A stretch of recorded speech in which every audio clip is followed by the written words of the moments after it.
Bismillahirrahmanirrahim. Assalamu alaykum. Hörmətli televizor görüşlər. İslam və Biz proqramımızın 92-ci sanını görüşlərini qızğın qarşılayırıq. Mən Abdullah Yalqın. Qadirli görmələrimiz, həmmalar məlum bolğandək biz bu proqramını başlayan gündən tatib ta bugün günkəgəcə milletimizin hər bir əzası çoxum özünü müslüman deyə qaragan hər qandaq bir kişi bilişi çoxum dəlil isbat üstüge herkes muqarıqulaçı emas bilim üstüge bilimge asaslanıp durup Kur'an ve sünnetin delillerine köre düşünüşü gerek boğan temalarını ayrım tema şekilde qıp huzurlarına sunup kilovatımız inşallah Rabbim ömür bergen müddetçe davamlaştırırız. Bugünkü şundaqla davamlıq programımızın daimlik mehmini hürmetlik Abdurrahman Cemal Kaşiğari'ni bu programımızga her daim kadek özününki muşu bilimini ayımasın. Bu halkımızga özününki meyli kitap cihetteki emgekleri olsun. Meyli muşundaq televiziya programımızda davamlı halette bu bilimlerini halkımızga sunuğalıq üçün köptün köp rahmet eytimiz elbette. Aldı bilen programımızda daimlik mehmeni Şark Türkistan Ulemalar Birlik azası şundaqla Dünya Müslüman Alimler Birlik azası Abdurrahman Cemal Kaşiğari'ni qatnış bəqəli üçün köptün köp rahmet etimiz programımıza. Allah razı olsun. Qadirli görmələrimiz, programımız YouTube ve Facebook kanallarımız arqılıq naq meydandan tarixlib atıdı. Ekran aldı çıxdırıb atqan numarımız şundaqla ictimai alaqa vasitələrdir ki, hesaplarımızga hər qandaq programmağa alaqadar fikir təklif bolsa berişinlərlə şundaqla sual bolsa soruşmalarını ümid qılımız. Şundaqla köplügən qardaşlarımızın paydalanışı üçün hem bəharlab qoyuşunu hem unutmaysızlar. Biz tünügün elanımızda bəgəndək bugünkü temamız qalbi qilish qanuniyetleri degan temada toxtulduğanlığımızı elanını bədik. Elbette bizdək bir xalqninki, yani işimizə gələn bunca vala faciələ xilma-xil urinishlar yillardan buyon qalbiga shunchalik taqazzo bo'lib ketgan bir xalq hamda buni ham bir to'xtalaylik buningki bir Müslüman buluş sübtimiz bilen meyli teşkilatlar seviyesinde olsun dünyanın her qaysı joylaridagi meyli xalq buluş sübtimiz bilen olsun biz kütken şu arzu qilgan g'alaba natija qandaq bo'lganda qo'lga keldi buni bir tushunib baqaylik o'ltiribdik. Undan sonra hürmetlik ustaz aldı bilen şu programımızga kelib ketsek g'alaba qilishninki millatning chiqish yo'li yoki g'albaninki bu qalbi nimaga bog'liq, chiqish yo'limiz nimaga bog'liq degan savoldan kirgan bo'lsak. Bismillahirrahmanirrahim.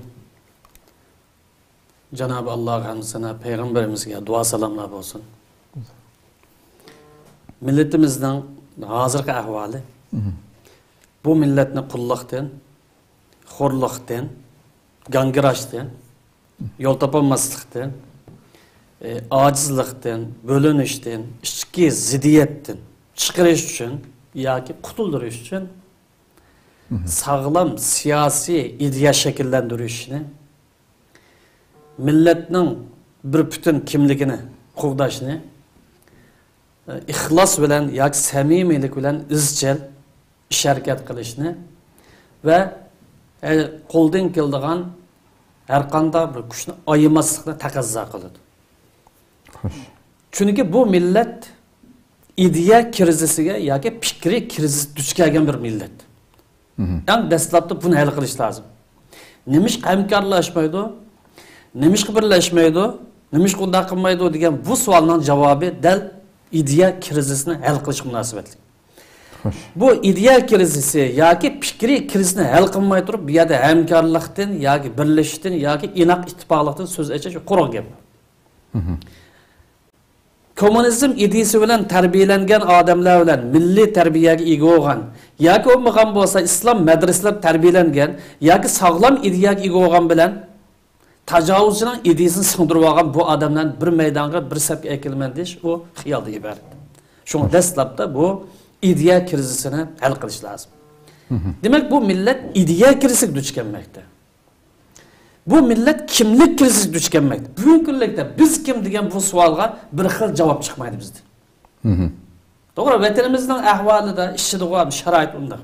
Ammo sirtda erkin dunyoda bo'layotgan yoki yashayotgan yoki faoliyat qilayotgan shaxslar ya tashkilotlarga qarasak, biz kim degan bu savolga 3 xil javob chiqadi. Buni anglagan boshqa millatlar, boshqa xalqlar buning qaysi birisini qabul qilib, qaysi birisi qabul qilmas, o'lim gangrab qoladi. Demak, kimlik krizi bizda mavjud. Şirketlik acizlik krizi mavjud. Yani işlerimizde aldığa salanmaslık, kasb ahlillerini yoki taxassusi olan mutaxassisleşken kabiliyet adamlarını, yetekçilerini yetiştirip çıkanmaslık ibaret. Bu krizi mavjud bizde. Bugünkü lider krizi mavjud. Belki bunda emas bu, ama ameliyatda çünkü lider bo'lgan bo'lsa, qancha bir taraf ta'talaydi, sağlam bir ideal shakllantirib olgan bo'lsa. To'g'ri, lider chiqdi. Lekin sağlam ideya bo'lmaydi, o lider chiqmaydi. Masalan, ba'zi bir shaxslar misol qilsak, millat qabul qilamdi, qabul qilmaydi. Lider faqat insondan iborat. U osmondan tushmaydi, yoki Salohiddin Ayyubiy bo'lib kelmaydi, yoki Sulton Buxoraxon bo'lib, yoki Harun Buxoraxon, yoki birisi bo'lib kelmaydi. Bu bir inson.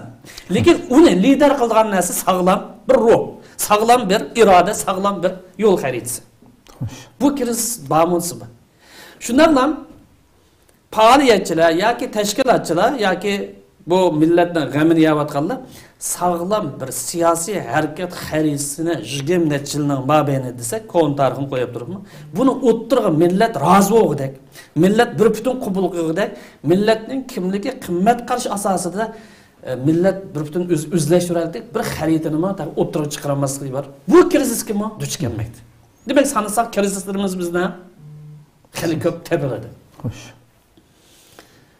Şunun için alimlarning başta siyasi yollarning, bilim adamlarının ve islahatçılarının ki bu milletni dini cihatdan, işinin beşide akide cihatdan, sağlam bir akide, ruhluk bir akide, canlılık bir akide cihat terbiyelişi, fikri cihatdan terbiyelişi, akideden kelgan bu milletning ki fikri çeçilerin kılgın juguşturuş için fikri cihatdan terbiyelişi, ictimai cihatdan, siyasi cihatdan, teşvikat noktasından, istihbarat sahasida, iqtisod ve harbiy sahadan ibaret bu sahalarda adamlarni yetiştirişi ve bu haqda islohot olib berishi bularninki bosh tortib bo'lolmaydigan majburiyat.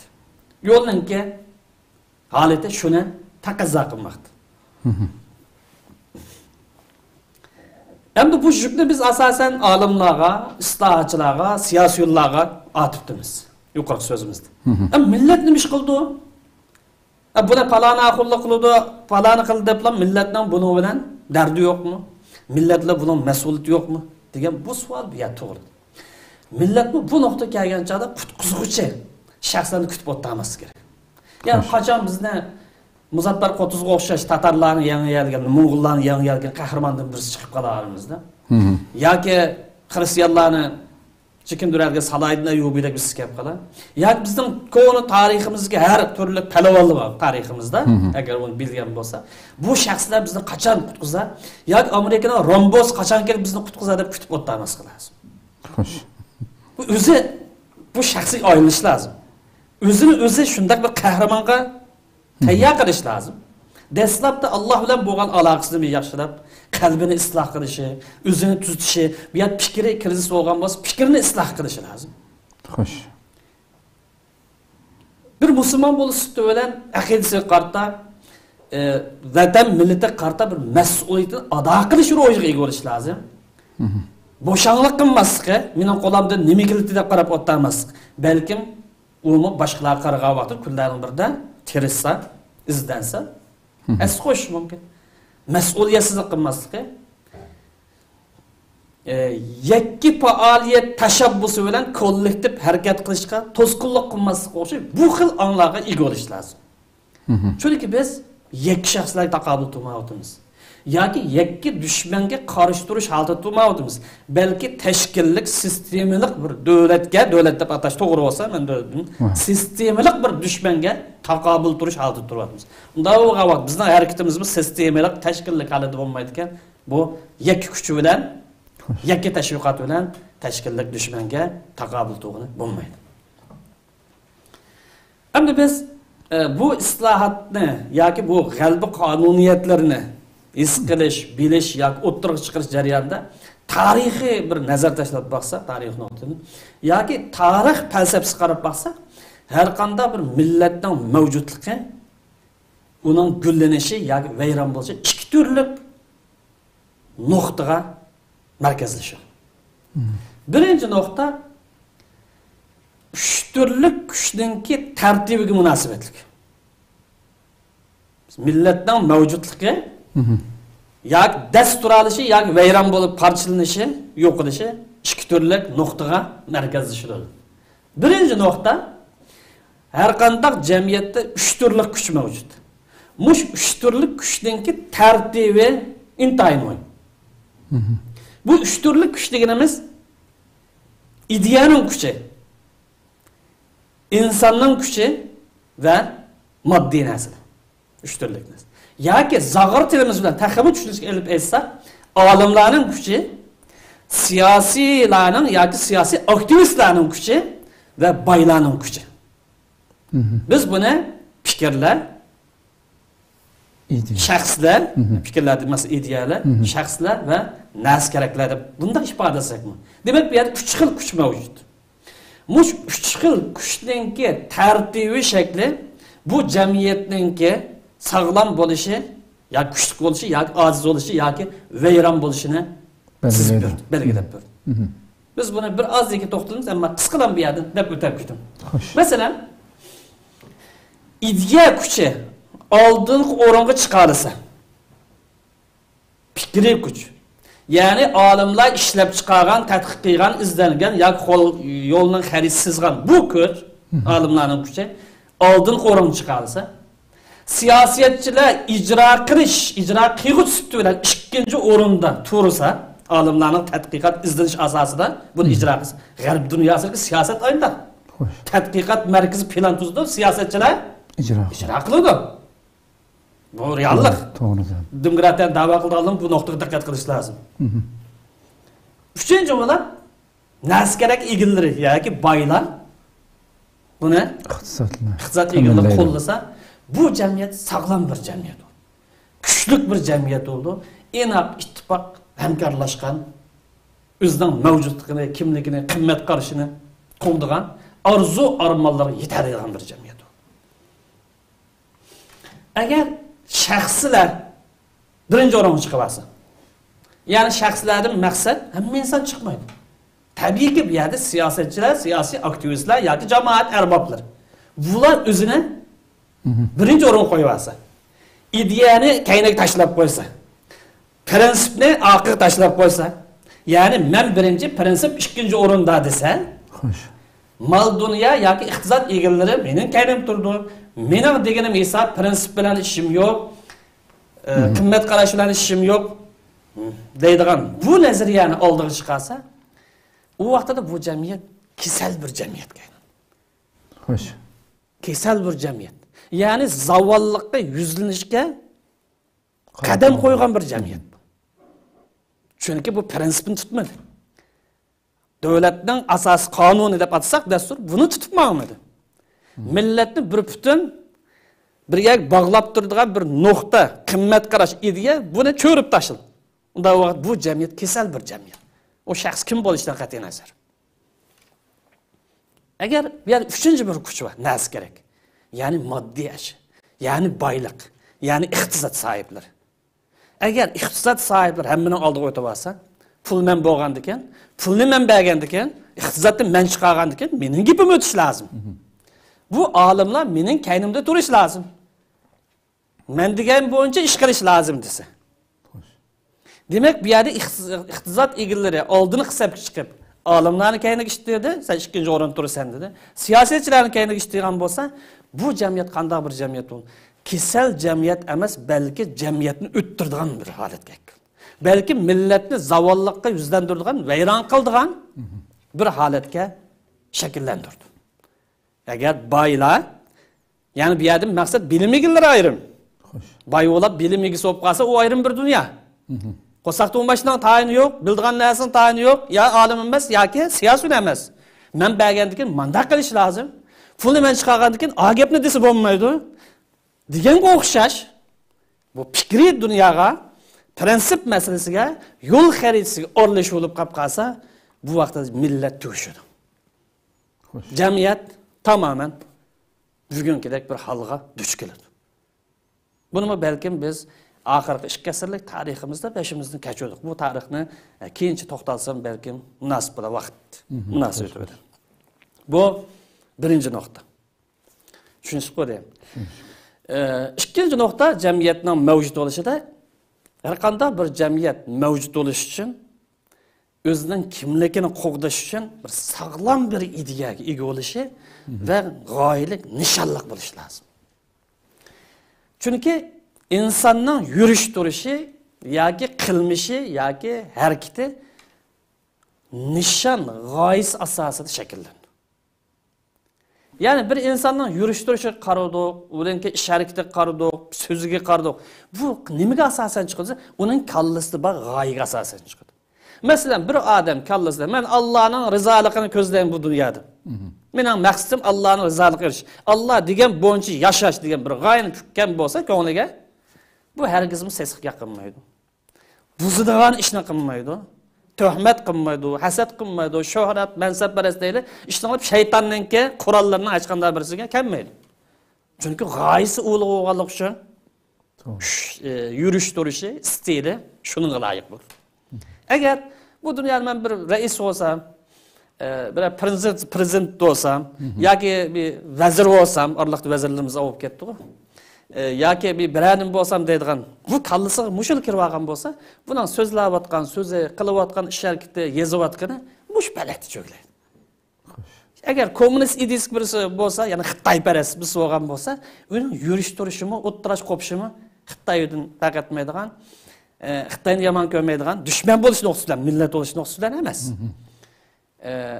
Xitoyga dallollik qilishdan, xizmat qilishdan xijillik his qilmaydigan bir holat shakl. Masalan, yaqinga qadar tariximiz qarasa, Turkiyada hali uzun mezgilgacha Xitoyni sayohat qildirib yetakchidamdi, yo'lboshchidam jimi deydi bu nimasini. Buni bilan Xitoy bilan yetib qolgan, Xitoy xizmat qilgan, nurg'un bo'lmasa bir qanchalar odamlar mavjud. Halbuki bular bugun kunlik kelgan chaqda qahramon bo'lib maydonga chiqdi. 2 yildan oldingi tarix qarasa, bular Xitoyniki dallollikni qilgan odamlar. Bu bir oddiy bir misol. Bundan başka bu her yer karşı çıkıp dur bundan misal. Ben bir misal ne ettim. Belki doğrudur, misal hatadır ama reallık karşı. Hoş. Demek insanın yürüyüş duruşu nima asas şekillenirse onunki nişan gayesi asas şekillenir. Ama insanın nişan gayesi nereden bilmesi onun ideyesinden bilmemiz. Onun fikriden bilmemiz. Onun iradesi mi? Bunun kallısı ne var? İdeyesi mi o, gayesi mi? İradesi mi? Bundan onunki kallısıga nişanını, gayesini bilgin oldu. Ama emeli harekete onunki kılıkları bilen u yerda ko'rindi. Demek ideya nişan gayeni şekillendirdi. Nişan insandan nima şekillendir? G'oya şekillendir. İrade şekillendir. Bir adam irade olganımız çokum nişanlık bir adam. G'oyalik bir adam. Nişan g'oyasi bo'lmaganimiz o xil irodega, o xil himmatga u kelmaydi. Endi u odamninki harakat qilishi ya g'albiga mansub bo'ldi yoki mag'lubiyatga mansub bo'ldi. Nimaga asosan? Agar prinsipga asosan, qimmat qarishiga asosan, kimligiga asosan harakat qilsa, bu g'alib qilib chiqadi. Agar bu yerda qimmat qarishim yo'q, kimligim yo'q, jamoa shunday ekan, bugungi dunyoning siyosati shunday ekan, bunda cho'g'laydiganmiz deb qolsa, bu siyosat boshqa yerda, o'zining kimligi boshqa yerda bo'lganligi uchun bu natija qozonolmaydi. Demek hepimiz çıksak ikinci noktada dastlab ideya şekillendi, ondan irade şekillendi, ondan şirket şunun karta paydo bo'ladi. Bu iki amil jamiyatning mavjud bo'lishi yoki jamiyatninki sog'lom bo'lishi yoki kasal bo'lishiga munosabat. Ama bu to'g'rida belki so'rashi mumkin. Bir Qur'ondan, sunnatdan shunday bir dalillar bormi yoki bir nereden topding deyish mumkin emas. Qur'oni Karim qarab baqa dalil nuqtasidan Qur'oni Karim har qanday bir millatning, har qanday bir jamiyatning, har qanday bir davlatning mavjud bo'lishi, o'rnidan kasal bo'lgan bo'lsa, o'rnidan dastur ishi, yoki gullanishi, yoki isloh qilishi, yoki taraqqiy qilishi munosabatli bir qonuniyatni o'tirib qo'ydi. Bu o'zligidan bo'lib qoldi, bir qonuniyat bor deydi. Xo'sh. Innalloha la yughayyiru ma biqawmin hatta yughayyiru ma bi anfusihim. Allah bir millatning ahvolini, qaysi tarafdagi bir illat bo'lsin, kasal bo'lsin, shu millat o'zi tirishmoqcha, o'zi harakat qilmoqcha, o'zi faoliyat qilmoqcha, o'zi o'rnidan dast olmoqcha Alloh o'zgartirib qo'ymaydi. Agar bu yerdagi illat aqida bo'lganimiz aqidani isloh qilish lozim. Ideyada kirzis bo'lgan bo'lsa, masalan Xitoy parastlik bo'lgan bo'lsa, yoki din dushmanligi bo'lgan bo'lsa, yoki millat dushmanligi bo'lgan bo'lsa, yoki ummat dushmanligi bo'lgan bo'lsa, bugunga o'xshab buni isloh qilish lozim. Siyosiy tarafda chataq bo'lganmiz, uni isloh qilish lozim. Iqtisodiy nuqtadan chataq bo'lganmiz, uni isloh qilish lozim. İctimai qaysi tarafda bir kasal bo'lgan bo'lsa, uni o'zgartirish lozim. O'zgartirildi. Isloh qilindi. Bo'lmasa Alloh taolo bu parishlarni avatib sizni isloh qilib qo'ymaydi. O'zing o'rningdan tur. Biz sana ilohiy vahiyni berdik dedi. Payg'ambarlarni avatib berdik.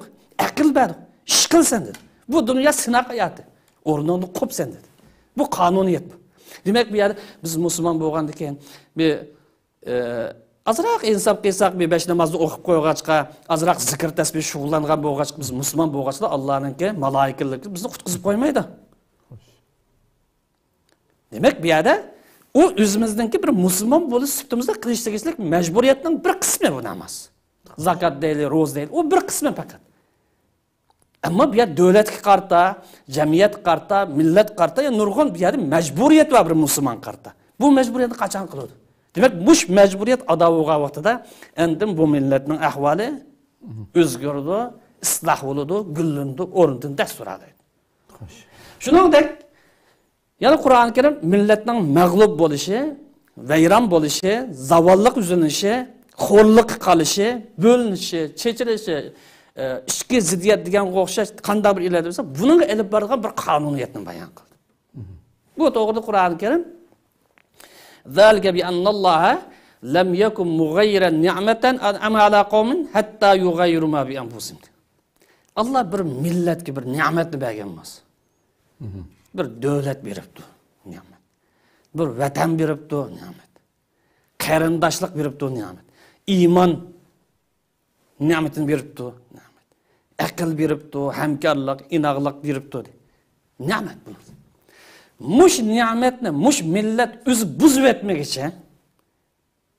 Xoinlik bilan, sotqinlik bilan, josuslik bilan, rezillik bilan, nafsoniyatchilik bilan, manfaatparastlik bilan, shuhratparastlikka ishni qilib şeytanın qaysi bir quraliq ergashgan, mush millat o'z vayron qilib etmoqchi. Allah o millatga bergan o davlatni, o vatanni, o qadr qimmatni, o haybatni, o madaniyatni tatib olmaydi. Biz o'zimiz qarab boqaylik. Allah vatan berdimi isbat? Davlat berdimi isbat? Madaniyat berdimi isbat? Buni qanday qilib yo'qitib qo'ydik? Tariximiz ochiq. Tariximiz aniq. Bu tarixni maqomi so'zlash u boshqa yer.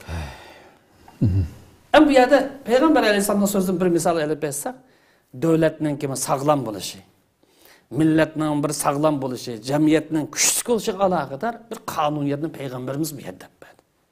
Jamiyat qachon vayron bo'ldi, qachon isloh bo'ldi, qachon o'rnidan dastur olsa, buni bir qonuniyatni bayon qilib payg'ambarimiz iza saluhat saluhal jasad kullu va iza fasadat fasadat jasad kullu ala vahyal qalb. İnsanda bir a'zo var. En yomoni shu, motorimiz shu ishdan keladi. Xaritini belgilaydigan shu. Shu a'zo insondagi tuzilsa, bu millat tuziladi. Buni shaxsiyga ishlatgan oldu, millatga ishlatgan oldu. Chunki o shaxs shu millatning bir parchasi. Millatning motori saq bo'lsa, bu millat sog'lom bo'ladi deymiz. Agar millatning motori buzuq bo'lsa, ya'ni qalbida illat bo'lsa, kasal bo'lsa, shayton ulig'an bo'lsa, shayton avjag'an bo'lsa, islom chakilgan munkar ishning hammasi tepilgan bo'lib qolsa, bu millat nima bo'ldi? Buzildi. Tugashdi. Agar u illatlarning o'zini pok tuta olgan bo'lsa, bu millat sog'lom bir millatga aylandi. Bu motor nimasi? Qalb. Qalbining pokligi. Qalbining suzukligi. Alloh bilan bo'lgan munosabat qalbining pokligi. Inson bilan bo'lgan munosabat qalbining pokligi. Koinot bilan bo'lgan, tabiat bilan bo'lgan qarta qalbining pokligi. Ziyonkashlik qilmagan insonlar, maxluqlar qarta qalbining pokligi iborat. Bu qalb pokligi qachon hosil bo'ldi ekan? Bu shaxsni tuzaldi, bu millatni tuzaldi, u vatanni tuzaldi. Agar bu qalbda bu shaytonninki avlodlari, vasvasalari yoki askarlari chiqib ketmay qolib qolsa, U vaqtida bu shaxs olsun, u millat olsun, u vatan olsun, u yerda islohotdan söz ochgan bo'lmaydi. Bu qonun. Köpten köp rahmet nihayet güzel içipmeli. Elbette yukarıda biz sözlep ötülgen şu ustad başta koyup ötken bu diagnozlardan her birimizge meyli siyasetçiler olsun, meyli şahıslar buluş, bu milletin bir azası buluş süptümüz bilen özümüzün şu qaysi kategoriya kirib qolganligimizni bilib olish tasbimiz kerak. Har birimiz chuqum o'yinlashimiz kerak bo'lgan. O'zimiz bilan bir qancha minut yolg'iz qilib, men zodi bu kategoriyalarning qaysi kirib qoldim, menda nada o'zgartishga tegishli masala bor ekan deganni o'ylanganimizda mayli qaysi jamiyatdan qaysi tabiqasida yashayotgan yoki ish qilayotgan bo'lishimizdan qat'iy nazar nurg'un retsip chiqadi o'zimizga bundan tabiiy holatda. Rabbim bu tuyg'uni har birimizga ato qilishini tilaymiz. Endi shundoq bir umumiy millatni isloh qilish, umumiy g'alabaga erishish uchun qilingan shu harakatlar rioya qilishga tegishli qonuniyatlardan bir qancha bahs qilib o'tgan bo'lsak. Bu hayotlikda, ya'ni dunyo hayotida mayli musulmon bo'layli, mayli musulmon bo'lmayli, kim bo'lsin, hodisa voqealarni kontrol qilib turadigan sabab natija qonuniyatlar mavjud. Bu qonuniyat bu yerda musulmon, kofir yoki birisi deb ayirib o'tmaydi.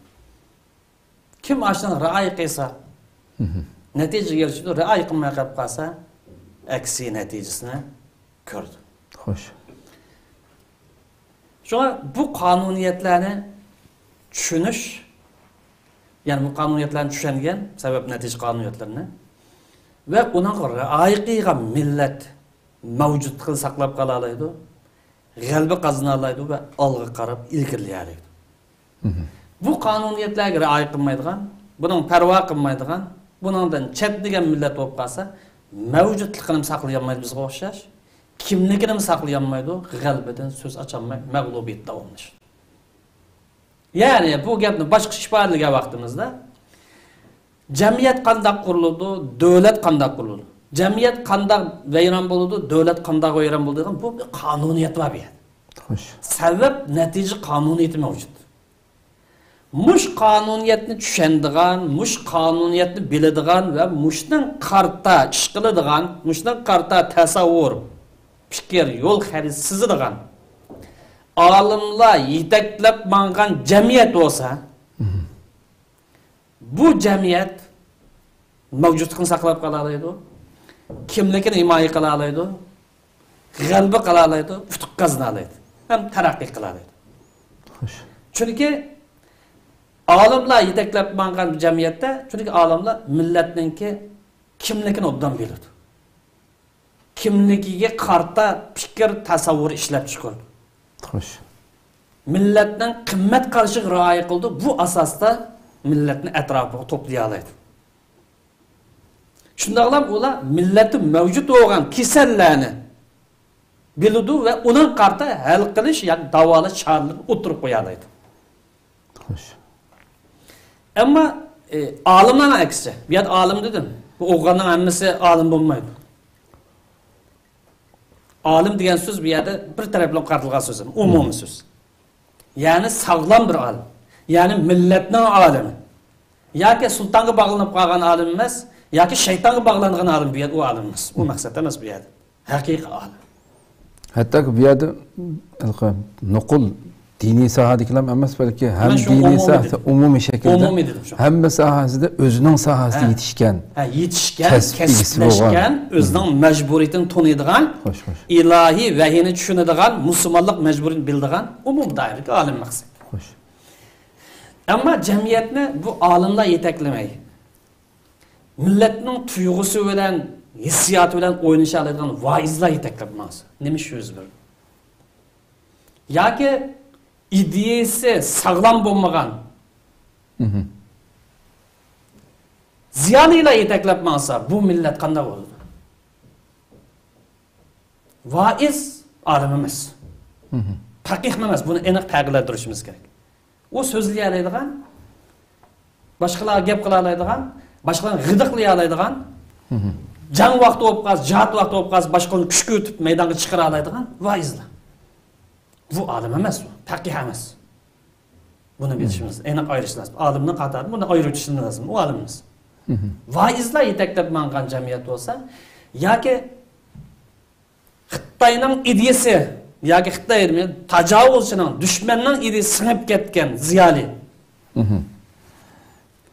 Yetaklab mangan bir jamiyat bo'lsa, bu jamiyat qanday bo'ladi? Bunda bir jamiyatda millat mavjudligini saqlab qola olamdi. Xo'sh. Kimligini saqlab qola olamdi? Yo'q. G'alaba qila olamdi? Yo'q. Taraqqiy qila olamdi? Yo'q. Buni oxirgi 50-60 yilga tarix aniq ko'rsatib turibdi. Xo'sh. Bu yerda ikki nuqtani misol ol. Birisi vaizlar, birisi ideya saqlam bo'lmagan ziyolilar. Buni bir az aytish to'g'ri keldi. Vaizlar boshlagan jamiyat mag'lubiyatga boshlab berdi. Chunki vaizlar avam xalqning hissiyotini obda o'ynasha oladi. So'zmanligidan yoki bir tarafdagidan. Yoki haq bilan botilni aralashtirishdan, yoki men gunoh bo'lib qoladi deydigan yerim ko'zimga o'tib ketadigan bir tarafi bor vaizlarning. Yoki bilmaydigan yerim saklab tushadigan tarafi bor. Yoki o'z qamlashtirolmaydigan ishni men bor deb oldin saklab chiqadigan, o'zining qadrini bilmaydigan, mezon solmaydigan bo'lg'achqa ishlar tepiladi bir illatlar yoki bir yo'llar. Shu bu millatni g'idaqlay oladi. Millatning hissiyoti bilan o'ynasha oladi. Millatni qisqa vaqt atrofida cho'g'itib yuradi. Bular boshlagan xalq natija topolmaydi. Chunki bular sog'lom yo'lni ko'rsatib bermaydi. Qisqa muddatli bir necha ay tutib turishi mumkin, ammo uzun muddatli musofada ozodlikqa o'xshash, mustaqillikqa o'xshash, bir davlat qurishga o'xshash, bir millatni inoq ittifoq bir nuqta tiklash, bu nuqtaga kelgancha vaizlar paydo qilmaydi. Buni kesib aytish lozim. Ayirib lazım bu nuqta. Hem de bu vaizlarning aksicha ziyoli tarafidan bir vaizlar var. Ziyolilarning vaizi. Bu qanday vaizlar ise ideya sog'lom emas, buzuq ideyalik vaizlar. Xitoyning maktabida do'q Xitoycha ideyadan qutulamagan. Zihniyati tamam butunlay. Düşmanni düşman deb qarayanmaydigan. Ammo bo'lqasi vatanning dardini qilmasaqmi, bu Xitoy solab qo'ymasa, turumga tashlamasa, ya'ni inoq ittifoq bo'lib, apaq-chapaq bo'lib yassaq deydigan. Xitoy mijoz, Xitoy qaras. Vaiz sifatlik ziyolilimi az emas. Xo'sh. Chet elda xalaba bo'ldi. Har xil sifatda maydonga chiqib tur. Buni his qiladigan, his qilmagan, his qilmaydi bu nuqtada. Ammo chunqur lo'paynakli qarasa, buningni holatini ko'rgan bo'ldi. Bular mustamlikchini ebediylik düşman deb qaramaydi. İdeyasi sağlam bo'lmaganligi uchun tajovuzchini yoki mustamlikchini ebediylik düşman demaydi. Demak, biz bu misol tilimiz, uyimizni, qo'yim kallimizni tatib olmasa, düşmanimiz emas. Vatan bilan ishimiz yo'q. E'tiqod bilan ishimiz yo'q. Millat, madaniyat, vatan bu ishlar bizning ishimiz yo'q davlat bilan. Şu buzuq ideya deymiz. Düşmanni ebediylik deyilmi? Ebediylik düşman ko'ranmaydi.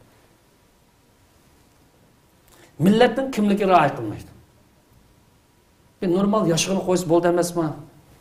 Uyg'urlik sutimiz yazsaq bo'ladi, musulmonlikdan voz kechsak nima bo'ladi? Keyinchi bir gap bo'ladi deydigan. Hech bo'lmaydi, mushu nimani? Mana bugungi 21-asrda demokratiyani da'vo qilayotgan to'g'rilik o'zlari g'arb dunyoda yashayotgan to'g'ri, bu gapni ta'tilni o'tirib qo'ya oladi. Ne demokratiyani tushundim, ne erkin, ne kimlikni tushundim. Tagidan tat ideyasi buzuq. Yoki bundan jipi bir yoki bog'liqlik. Istiqbol edersin bir yerga. Xo'sh. Bunda qilayotganlar az emas-ki. Millatdan qimmat qarshi hurmat deydigan narsa yo'q. Chunki bularning debli u yerda emas. Millatni bir butun qutqizish, bir butun bir yoki bog'lash, millatni bir erkin nafas oldirishdan iborat bu xil ruh mavjud emas. Şuna ba'zilar bo'lna ideyasi aynan buzuq to'g'riliq o'zlarini millatning vakili deb sifatlashdi yoki millatning rahbari deb qarashda xijillik his qilmaydi. Xo'sh. Millatning kimligi vakillik qilamsa yo'q. Millatning qimmat qarshi vakilligiga o'lcham bormi senda yo'q. Millatning ideyasiga, millatning irodasiga vakilligiga sifat bormi? Tushmaydi. Shunday to'g'riliq vakillikdan, rahbarlikdan so'z eshitib turdi.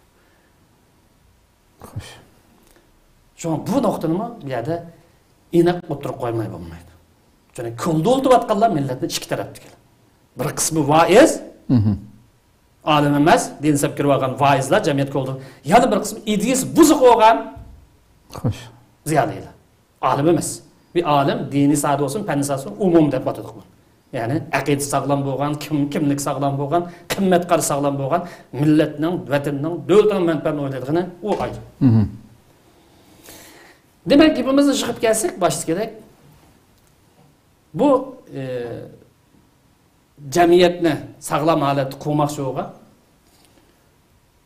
tirildirmoqchi bo'lgan yoki gullandirmoqchi bo'lgan bir islohot harakati bo'lsa, islohot harakati jamiyatni bir sog'lom bir holatga ekilish, millatni inoq ittifoq holatiga ekilish, to'g'ri bir harakat liniyasi shakllantirish tuvandikidek to'rt turlik qoidaga ya qonuniyatga rioya qilishi bu shart. Xo'sh. Bu qonuniyatlarning birisi islohot harakati, agar islohot harakati bo'lgan bo'lsa. Men uni ism qo'yaman, faqat islohot harakati. Islohot harakati bo'lib qolsa, bu islohot harakati hayotning hamma sohasini o'z ichiga olgan bo'lishi kerak. Ya'ni buning islohot qiladigan doirasi aqidani isloh qilishdan boshlab, qalbni isloh qilishdan boshlab, axloqni isloh qilishdan boshlab, ijtimoiy munosabat, siyosiy taraf, fikriy taraf, idoriy taraf, hatto harbiy tarafda bu doiralarga teng ko'ngil bo'lgan bo'lishi kerak. Buni islohot harakati umumimiz bo'lishi kerak. Agar bu aqidani isloh qilish ko'ngil axloq bilan qarormasa, axloq bilan aqidani isloh qilish lekin siyosat bilan qarormasa, ijtimoiy munosabatlar qarormasa, bu islohot harakatini chala qolgan yerdan dushman yana o'ziniki askarlarni, shaytonlarni ish qilayverdi. Yana tipliqashan yo'limizga chiqaverdi.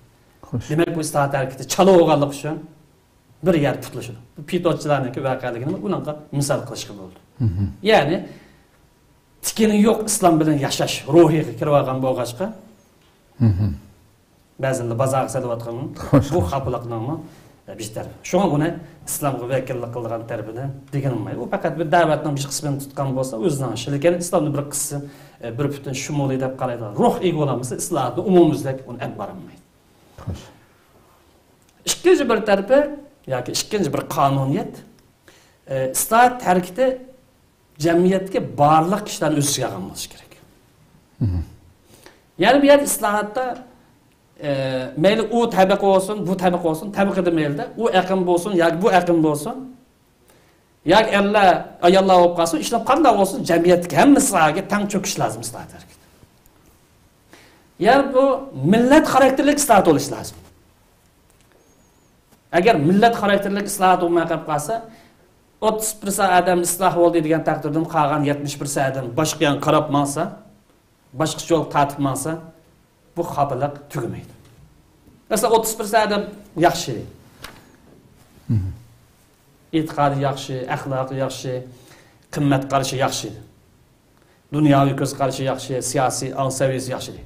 Ammo 70% adam shaytonlik yo'lini tutib masa, dushmanninki og'amsini tutib masa, ma o odamlarni yo'liga ig'ir darajada to'sqinlik qilib islohot eplashmaydi.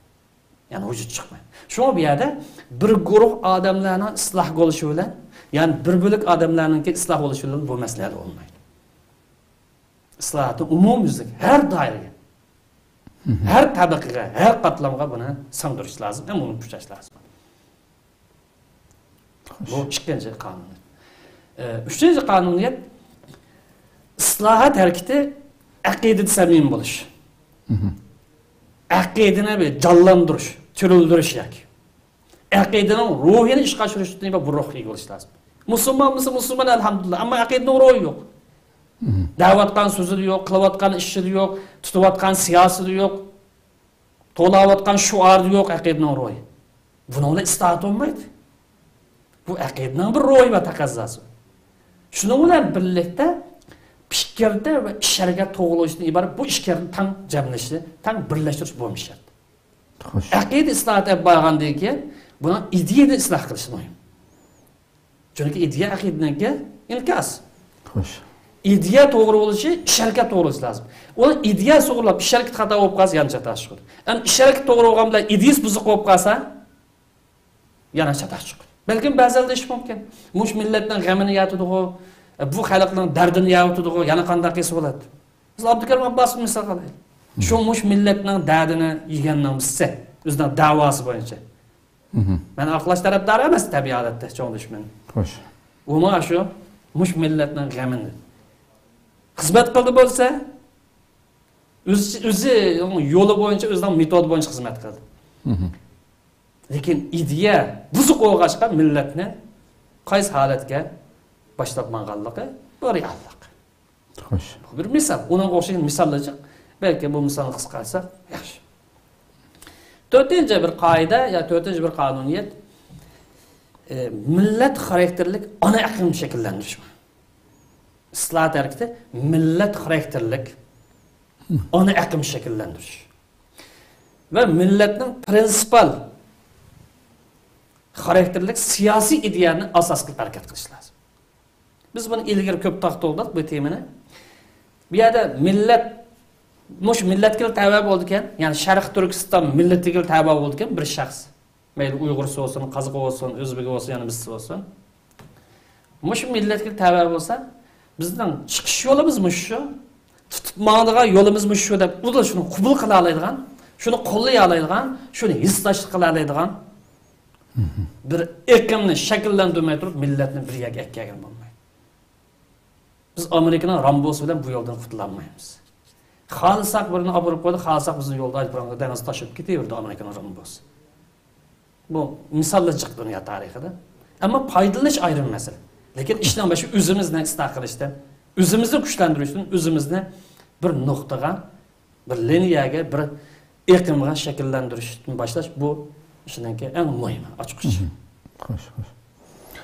Yuqoridagi shu vaiz to'g'riliq qilingan gapga masalan shunday desak bo'lamdi masalan, bu ko'pincha vaiz yilga vaqtida diniy sohadagilar shu maqsad darhol shu maqsad qilingan, lekin har vaiz olim emas, ammo har olim vaizmi ham bo'lalaydi deyishga bo'lamdi. Buni aniq deyishga bo'ldi. Ammo u olimlik sufati bo'lgan ekan, u her sahada xitob vaiz bir da'vatchi, ya'ni hitabati kuchli mana bir shaxslarni ko'rsatyapti. Uning bo'ldigan gap yo'q. Ammo millatga buni bir farqlanish. Bugun kunlikda masalan bir aylan Qur'on yodlagan bo'lsa, Alloh rahmat qilsin, uni olim deb ko'tarib oldigan. Biz bir 2 yil bir azroq binas o'qigan bo'lsa, uni mullam deb o'tirib chiqarib qo'ydigan. Ba'zi bir fasiqlardan namoz o'qimaydiganlar bir necha maqol yozsa, uni oxunim deb uning keyin dabchaladigan. Bu xil bir qamlashmagan bir reallikka duch kelyapmiz. Shu bu maydonni bir ayirib o'tish lozim. Vaiz o'zidan doirasida to'xtash lozim. Ya'ni o'zi bilgan namoz farz, tartalish farz degan qo'shi shu doirada cheklansa bo'ladi, uni tugaydi. Ya'ni go'zal axloq haqida, yomon axloq ner turish degan qo'shida.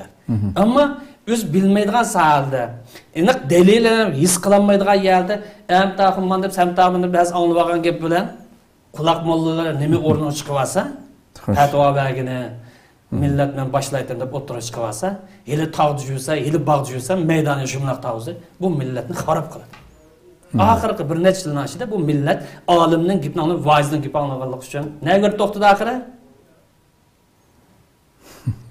Bunday ishning hojati yo'qdi.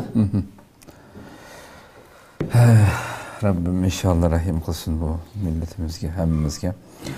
Endi oxirida programmamiz oxirida yuqorida so'zlab o'tdik, bu millat, ya'ni bir jamiyatdagi asosiy kuch, bir jamiyatni yoki yuksaltiradigan yoki tushiradigan fikr, ideya yoki olimlar, shaxslar yoki moddiy boyliklar bu masalan.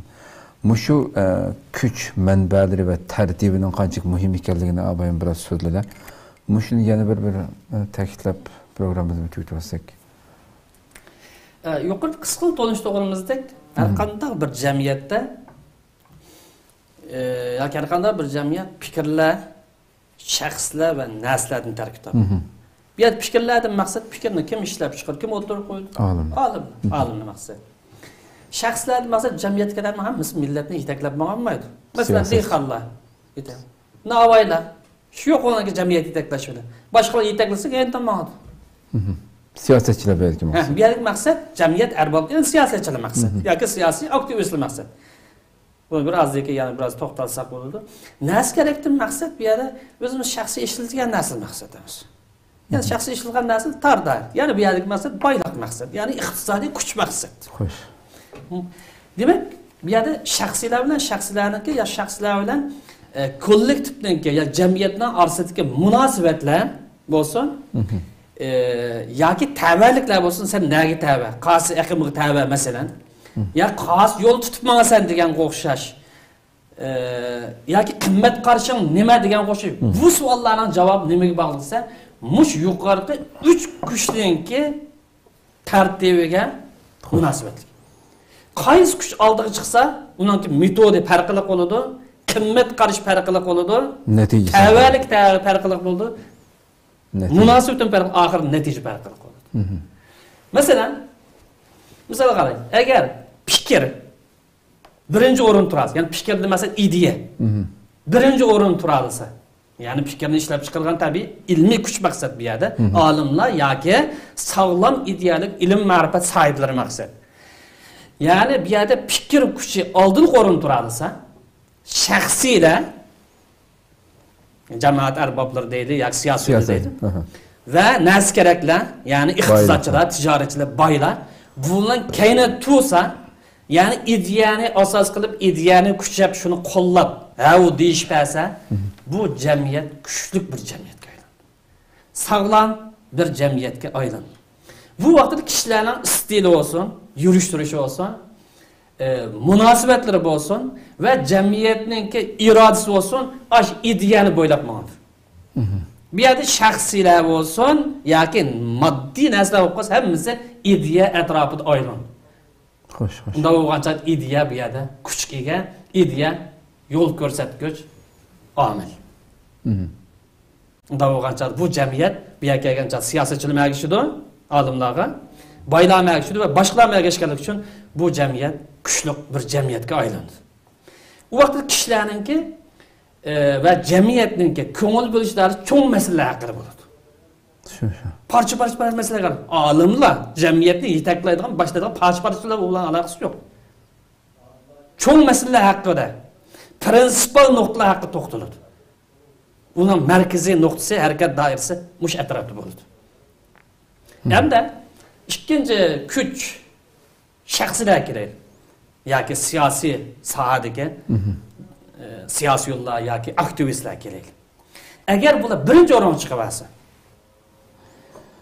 olimlar ikkinchi o'ringa chiqib qolsa, tabiiy albatta boylarning o'rni har zaman 3-o'rin. Xo'sh. Buni biroz izohlayman.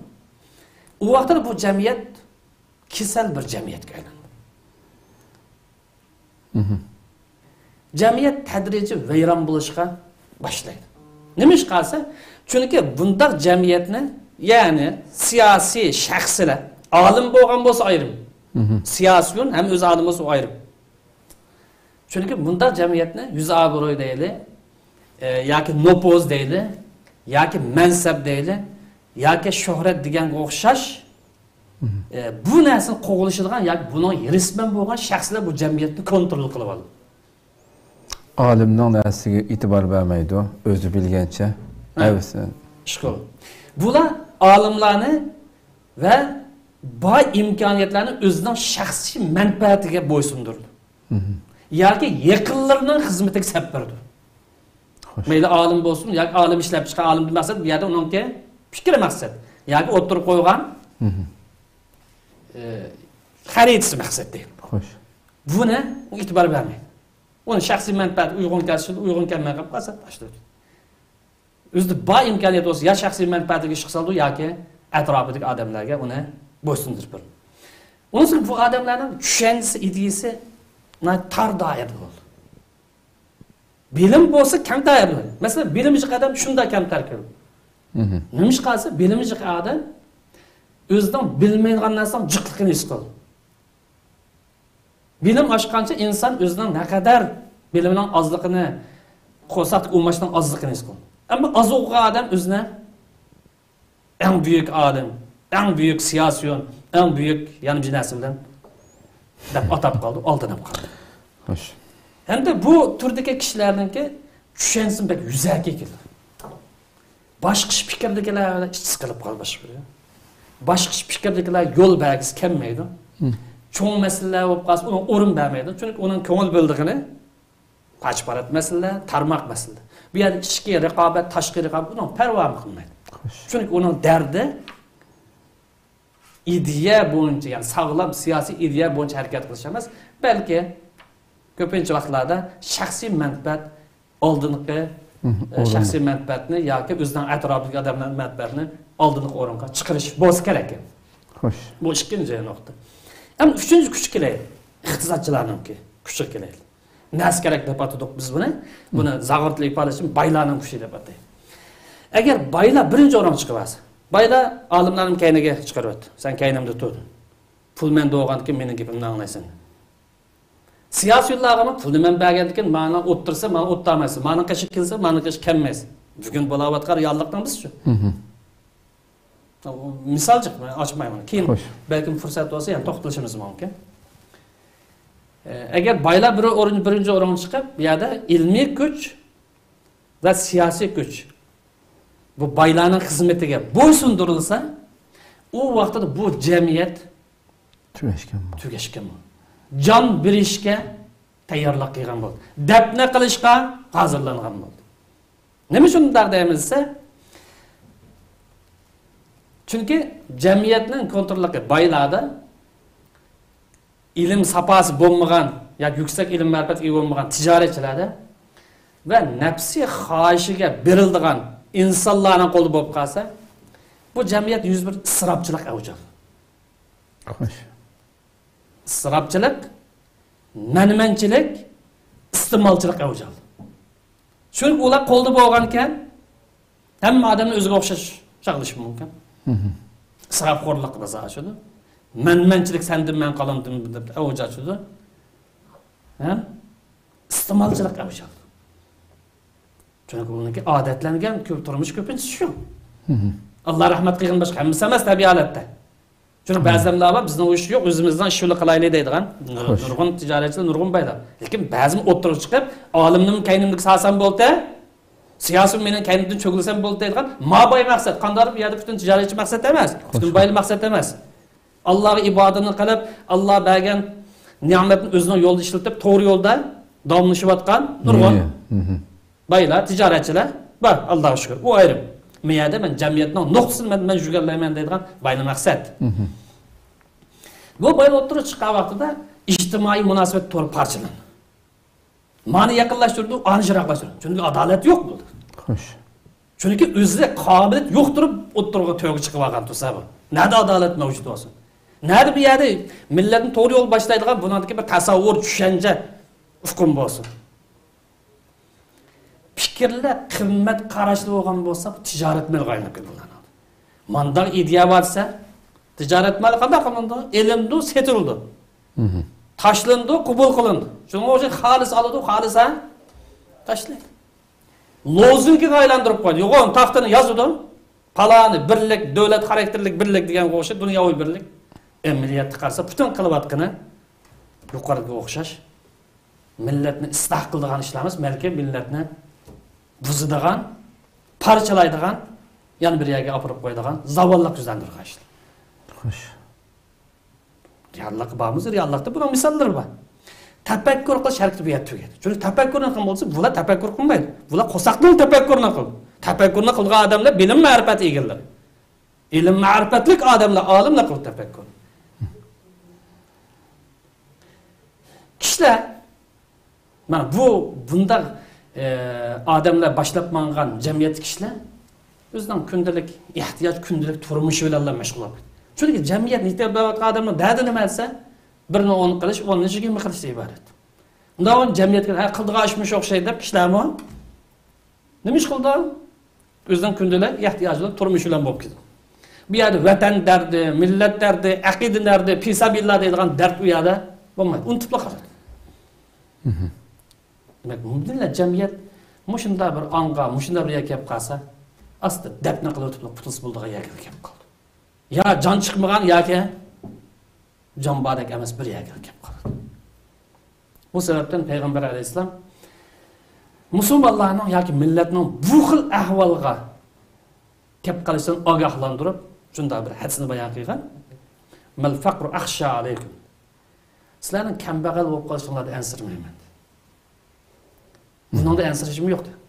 Chunki kambag'al bo'lib qolsam Alloh taolo bergan aqli bilan, kuchi bilan kuchilar yetishcha haq yo'ldan ozmay, to'g'ri yo'ldan chetmay yana g'oyani qarta, nishonni qarta qarab ma'no istadi. Meni ansiraydigan bir yerim bor. Sizlarningki beyib ketib mal dunyoning g'amiga uchib ketishinglar. Butun o'ylaydiganingiz sizlarningki mal dunyoga qul bo'lib ketishinglardan. Mal dunyoning chaqir bo'lib ketishinglardan. Mal dunyo tepishun halol bo'lamdi, harom bo'lamdi, vas tanlamay pul tepishga uchib ketishinglardan. Bu orqali o'zinglarning millatinglarni halok qilishinglardan asrayman. Chunki bu xil qo'yga tushgan odamlarning dardi halol bilan harom bo'lmasa, o'zi biznes bilmay turib o'tirib chiqib olgan tursa, hatto bugun kunlikda ba'zilar borki, pul menda o'g'ashida biznes bilamiz yo'q. Olim gap qilsa, qabul qilmaydi. Ba'zida uni buni dapaqa pul olgan bo'lgach. Ya'ni ba'zilar qarib olsak, bir tashkilotni qurib oliblar, hech narsa bilmaydi. Naytgasi bir necha chanaqqan, mana oldiga chiqsam bo'ldi dedi. Buning boshlig'i millat degan zalolatga qadam bosadi. Bugun bu reallikni yashab o'tamdiqsa, yashab o'tamiz. Ko'z oldimizda yashab, ko'z oldimizda ko'rgan reallik bo'lgan so'zlar o'tamiz. Lekin baylanib, ma'qul ruh gap qilsa, jamiyat mishakil. Jamiyat zavolliq yuzlandi. Demak, bu jamiyatda birinchi kuch olimlarning kuchi, ikkinchi kuch siyosiy arboblarning kuchi, uchinchi kuch boylarning kuchi. Mush tartib bo'yicha ma'nosi bu jamiyat inoqlikqa, ittifoqlikqa eng og'ir gap qilib. Ya'ni yo'l to'g'ri mangan bu. Yo'linish, yo'lning kompasi to'g'ri echilgan bu. Agar bu yerda tayini va tayini yo'q, takbira bir 4-5 yil bir kasbni o'qimagan, bir siyosatning kasbini o'qimagan. Yo'q o'qigan bo'lsa, g'arb dunyosida siyosat degan manda bo'ladi. Bu islomda o'qiganlar siyosat nima bildi, o'zining kallasi bo'yicha. Machiavelli siyosat, boshqa siyosat yo'q deb uning kallasi. Bu ilgari musulmonlar davlat boshqarib boqmagandek, siyosat bilmaydigandek gap qilishlar bor ba'zilarning.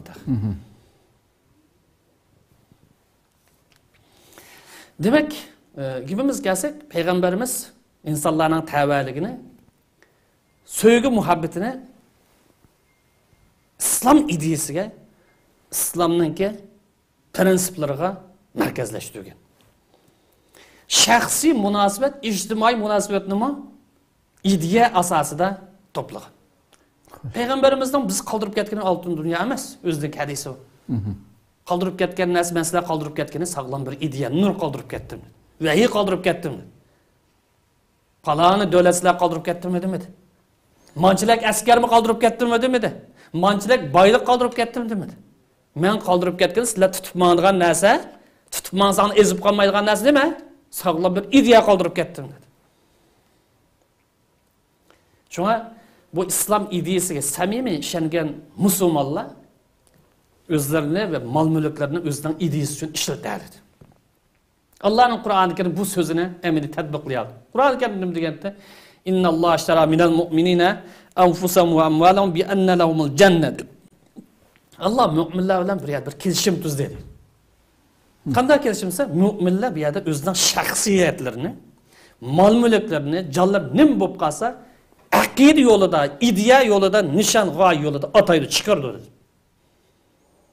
Allah setib oldi deb ishlatadi bu yana. Kelishim bu.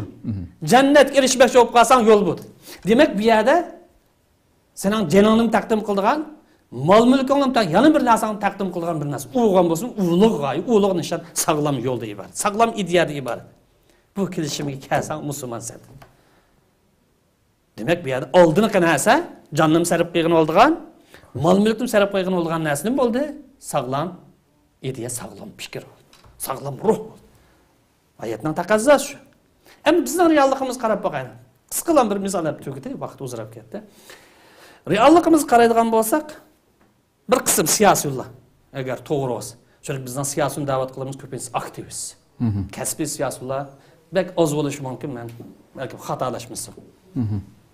To'g'ri dedi.